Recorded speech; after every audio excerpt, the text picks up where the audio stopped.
Dattatreya Hosable expected to be raised to number 2 position in the Sangh. The Rashtriya Swayamsevak Sangh has assembled nearly 1500 members for their 3-day meet which took off yesterday. A host of issues including resolutions on current national, international, political and economic issues are being passed.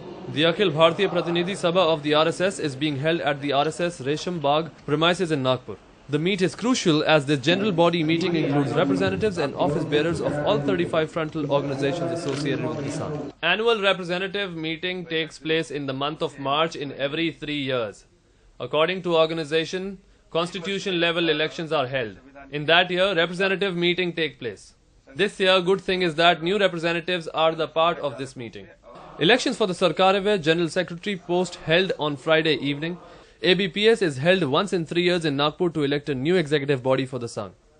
Dattatreya Hosable, 40, Joint Secretary of RSS, is being expected to be promoted to the position of General Secretary, while Bhaiya Joshi, 69, should be made Pracharak Pramukh, a position till now held by Madan Das Devi. All India Pracharak Pramukh of RSS, Madan Das Devi's failing health is coming in the way of constant touring and mobility crucial for the Pracharak Pramukh role.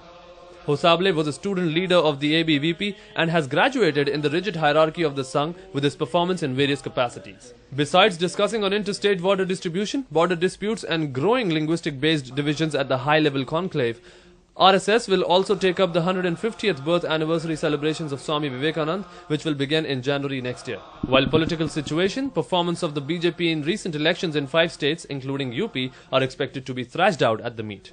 A core discussion on the threat perceived from China is also expected to be on the agenda. This meet will have a direct impact on the BJP's national president Nitin Gadkari's future.